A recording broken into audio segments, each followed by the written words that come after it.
Welcome to Let's Get to the Marks. Today we're going through an ELISA test question. There's been quite a lot of requests for this one, so let's get into it.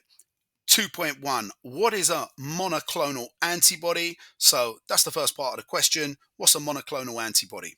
Well, these are identical antibodies. How do we say that in A-level language? Well, what is identical about the antibody? From one antibody to another, what is it that is identical? It's the tertiary structure, so the three-dimensional shape of the antibody that's identical. So they will all bind with the exact same antigen, a bit like a lock and key theory. The antibodies are all complementary to the same antigen. So how do we word that? We say monoclonal antibodies are antibodies with identical 3D or tertiary structures. Now, another definition of monoclonal antibodies is that they are all produced by clones or identical plasma B cells. So all these antibodies are made by plasma B cells or clones, identical cells producing the exact same antibody. Don't say something like monoclonal antibodies have the same DNA. They don't have DNA or genes. They're actually just a string of polypeptide. They're just some polypeptide chains, aren't they? They're just a sequence of amino acids, but they have the identical sequence, so the identical tertiary structure. Now, the second question, 2.2, after a disease is diagnosed, monoclonal antibodies are used in some medical treatments. Give one example of using monoclonal antibodies in a medical treatment. So, if you had lung cancer, some of the cells in the lungs have would be cancer cells. Okay. Now, they would have antigens that may be slightly different to the other cancer cells. If you wanted to target them with a drug, with a chemical that kills those cancer cells, you can attach that drug to a monoclonal antibody that is complementary only to the antigen of the cancer cell. So it's very specific in the cells it targets. So monoclonal antibodies can be used to carry medicines or drugs to specific cells. You might have a disease of the liver and you want this medicine to only go to the liver and attach to liver cells and affect those. Well, you would then use a monoclonal antibody that is complementary to the antigens on liver cells. Here I'm drawing a little cancer cell. So let's draw a normal healthy cell. This will be a healthy cell. So I'm going to put an H in the middle for healthy cell in our lungs. And then next to it, I'm going to draw a cancer cell. Now, because of the mutations, etc., it's got slightly different antigens to the healthy cell. This is great because this means I can take a drug that will kill and destroy cells, and I will only deliver it to those cancer cells and not the healthy cell next door. So I would attach a drug, which I'm going to use a green to attach a drug to these monoclonal antibodies, these pink ones here. They will only attach to the cancer cell because the antibody is only complementary to the antigen on the cancer cell. The tertiary structure is only complementary, so will only bind to the cancer cell. Those little green squiggles, those are my artistic impression of a cell killing drug.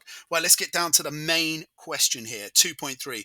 Describe the role of antibodies in producing a positive result in an ELISA test or ELISA test. How do you say that? Anywho, the E in the ELISA test stands for enzyme, the L stands for linked. Sorry, I just realised my microphone was standing a bit tinny there. The audio was a bit messed up. Hopefully, I've fixed that now. So the E stands for enzyme and the L for link. So there's a little clue there. The ISA stands for immunosorbent assay, but you don't need to worry about that. Just try and remember the E is enzyme and the L is for link. Then you'll have a bit of a clue, a trigger to get you started. Now, there's two types of ELISA test, and these are really good at searching to find out if you have a certain type of disease. We have the direct ELISA test and the indirect ELISA test. I'm going to go through the direct ELISA test first of all. Okay, so with the direct ELISA test, you can take some sort of beaker or some sort of well, and you're going to immobilize some antibodies, monoclonal antibodies, at the bottom of the well. These monoclonal antibodies are complementary to the antigen we're looking for. So imagine we're searching for some sort of flu virus and we know what the antigen is. We can make monoclonal antibodies that will bind to the antigen. We immobilize those monoclonal antibodies at the bottom of a well. Then we take the patient's blood. We only really want the blood plasma because it's clear. And we can use a centrifuge to get that. You don't need to know that. But we add the patient's blood plasma. Now let's pretend these little purple diamonds, these are the antigens to the virus we're searching for or the bacteria we're searching for. These antigens will bind to the immobilized monoclonal antibodies. Now, in between each stage here, or some of the stages here, we really need to wash. And what do I mean by washing? Well, washing is going to remove any antigens or antibodies in the blood plasma that are not complementary to the immobilized monoclonal antibody. So it's important that you wash so you don't get any false positives or any inaccurate test results. So if the antigens are not complementary, they will be removed, and later on that's going to help us find out the person doesn't have the illness or doesn't have the antigen, the target antigen we're searching for in their blood plasma. So, what's the next step of this test? Let's pretend they do have the antigen and they're all bound to the immobilized antibodies. Now, what we're going to do, we're going to get another enzyme. This is the second enzyme. And in both the direct and indirect tests, we're looking at the direct first of all, but in both tests, the second enzyme is the one that has an the second antibody is the one that has the enzyme linked. So it's always the second antibody you add that has an enzyme attached to it. So the second antibody with the enzyme attached is added. Now this antibody that I'm drawing in green here is a Y shape with the little enzyme like a Pac-Man on the end. This antibody is also complementary to that target antigen, and it will bind to it. Now, we wash it again because this is the most important washing. We need to wash this beaker or this well again because if that purple diamond, that antigen is not present, the second set of enzymes will wash away and will only be left with the immobilized antibodies, right? That's very important that we wash it again because we don't want a false positive. So what we're going to do here now, let's pretend again that the antigen was present. So the second enzyme with the enzyme linked has attached as so, like I'm drawing here with the little enzymes at the end. The second antibody, also complementary to the antigen, has attached. What we're going to do now, what do enzymes react with? We're going to add a substrate. Now that substrate is going to have a complementary shape to the tertiary structure of the active site of the enzyme. They're going to fit like a lock and key. They could bring that in if it's a paper 3 question. And the substrate will catalyze that reaction, weaken the bonds and break the substrate. And this substrate will change color and give us a color change. And then we will know, aha, the person had the target antigen. They are infected with that disease. So we're looking for this target antigen. Potentially it's from a disease that we're testing to see if the patient has the disease. And if we get a color change when the substrate binds to the enzyme that's attached to the second antibody, boom, we know they have the disease. So I'm going to summarize this direct ELISA test into just 4 key bullet points. So summarizing the stages of the direct ELISA test. Number 1, the target antigen is going to be added from the patient's blood, if present, to the immobilized antibodies. Because they're complementary, they're going to bind together. Step 2, the second antibody is added with the enzyme link. This will also bind to the target antigen. Then we're going to wash it. In case they don't have the antigen, everything else will be removed except the immobilized antibody, and we won't get a color change. But if they do have the antigen, in the 4th step, when we add the substrate, it will bind in the active site of the enzyme. It will be catalyzed, the substrate, and it will give us a color change, proving that the target antigen was present in the patient's blood plasma. And that is the summarized direct ELISA test. We're now going to look at the indirect ELISA test and what that looks for and what the differences are. Now, first, a quick reminder why it's important for step 3 to do the washing here.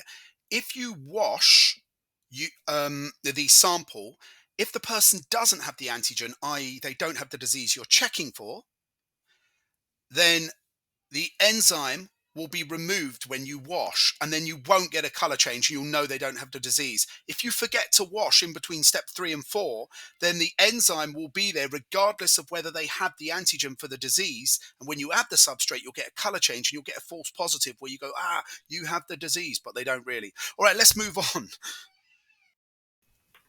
Okay, the key difference with the indirect ELISA test. So the key difference with the indirect ELISA test is that we are searching for the presence of an antibody produced by the patient's immune system in response to the target antigen. We're not actually searching for the antigen. So this might be a virus where it's really hard to find the virus. It's so small or something like that. And actually, it's much easier to look for the antibodies because a patient who has the disease will produce large amounts of the antibodies. So it might be a lot easier. And this is what they do with HIV when they're testing you for HIV. They actually look for the presence of an antibody in the patient's blood. So they start, instead of immobilized monoclonal antibodies, they start with immobilized antigens. We then add the first antibody that is complementary to the HIV antigen. Now, if you have the HIV antibody in your blood, it probably means you've got HIV, and that HIV antigen will bind, will bind to the immobilized antigen. Now we wash it to remove any antibodies that haven't bound, and if the person is HIV free, then they won't have any antibodies bind to the antigen. So we do a washing here. The next step is to add the second antibody, and just like in direct ELISA, what you have to remember, because it will be on all the mark schemes, the second antibody is the one with the enzyme attached, the enzyme linked antibody. So we add that, and now, unlike in direct ELISA, it's not complementary to the antigen, it's complementary to the first antibody. So you can see here the green enzyme linked second antibody I've just drawn binds to the first antibody that's bound to the immobilized antigen, and then we add a substrate. If there's a color change, the person has it. Of course, we wash again before this. We wash it to remove unlinked second enzyme antibody. But after the washing, if there is any enzyme linked antibody left, then the substrate will change color, proving that that antibody is present for HIV. All right.